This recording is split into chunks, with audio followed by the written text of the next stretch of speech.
नमस्कार, प्रादेशिक समाचार के साथ मैं यारमता सिंह। मुख्यमंत्री पेमा खांडू ने कल भारत के उपराष्ट्रपति सीपी राधाकृष्णन से मुलाकात की। सोशल मीडिया पोस्ट में श्री खांडू ने कहा कि उन्होंने अरुणाचल प्रदेश के लोगों की ओर से श्री राधाकृष्णन को इस ऊंचे संवैधानिक पद को संभालने पर दिल से बधाई और शुभकामनाएं दी। मुख्यमंत्री ने उपराष्ट्रपति को अरुणाचल प्रदेश आने और राज्य के लोगों की समृद्ध संस्कृति, प्राकृतिक सुंदरता और गर्मजोशी भरे मेहमान नवाजी का अनुभव करने के लिए भी आमंत्रित किया। प्रधानमंत्री नरेंद्र मोदी कल सुबह 11 बजे आकाशवाणी पर मन की बात कार्यक्रम में देश और विदेश के लोगों के साथ अपने विचार साझा करेंगे। यह इस मासिक रेडियो कार्यक्रम का 129वां एपिसोड होगा। यह कार्यक्रम पूरे आकाशवाणी और Doordarshan network, AIR news website और news on AIR mobile app पर प्रसारित किया जाएगा।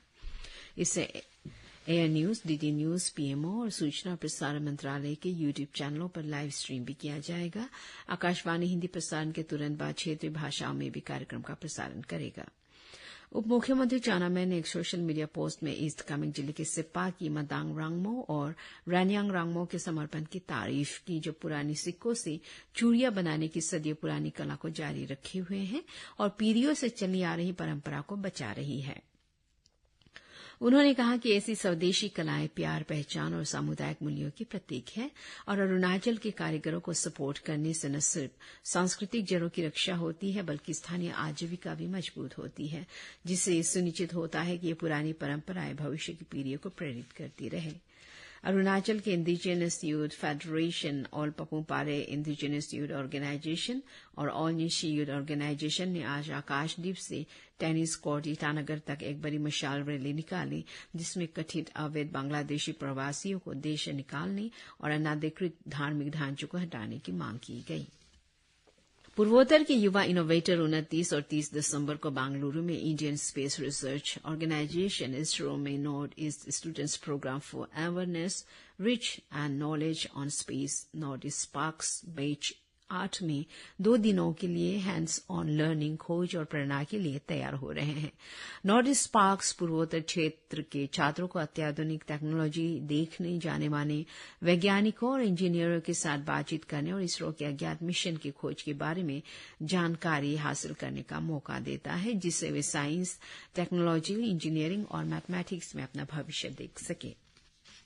राज्य को भारत सरकार द्वारा नोएडा में आयोजित ब्लड ट्रांसफ्यूजन सेवाएं और स्वैच्छिक रक्तदान पर राष्ट्रीय कनक्लेव में सेलिब्रेशन ऑफ लाइफ 2025 थीम के तहत 100% स्वैच्छिक रक्तदान हासिल करने के लिए राष्ट्रीय उत्कृष्टता पुरस्कार 2024-25 मिला।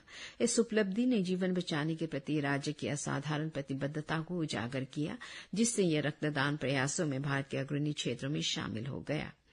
इस उपलब्धि में अहम भूमिका निभाने वाले अरुणाचल लाइफ सेविंग फाउंडेशन के चेयरमैन सामाजिक कार्यकर्ता रमेश जेके ने राज्य की ओर से पुरस्कार ग्रहण किया।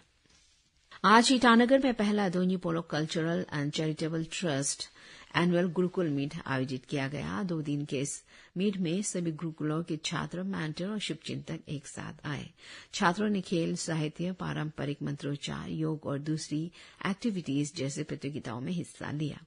DPCCT अभी 4 रेजिडेंशियल गुरुकुल चला रहा है और इसमें 424 छात्र हैं। ये गुरुकुल तानी जनजातियों के पारंपरिक ज्ञान, सांस्कृतिक मूल्यों और आध्यात्मिक प्रथाओं को बढ़ावा देते हुए NCERT आधारित अच्छी क्वालिटी की शिक्षा देते हैं। इसके अलावा दापोरिजो और जीरो में 2 और गुरुकुल जल्द ही शुरू होंगे।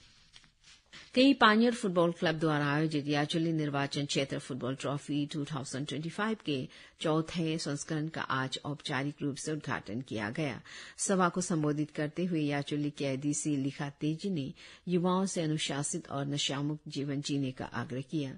उन्होंने युवा ऊर्जा को सही दिशा देने में खेलों के महत्व पर जोर दिया और युवाओं से याचुली को एक खेल शक्ति केंद्र बनाने के लिए खेलों में सक्रिय रूप से भाग लेने का आह्वान किया। एडीसी लिखा ने यह भी बताया कि कई पानियों में जल्द ही लीग में शुरू किए जाएंगे और कहा कि क्षेत्र में खेल बुनियादी ढांचे में सुधार के प्रयास जारी है। ये टूर्नामेंट नॉकआउट फॉर्मेट में खेला जाएगा, जिसमें 12 टीमें भाग लेंगी, जिसका उद्देश्य पूरे निर्वाचन क्षेत्र में खेल संस्कृति, एकता और युवा भागीदारी को बढ़ावा देना है। इसी के साथ ये समाचार बुलेटिन समाप्त हुआ। नमस्कार।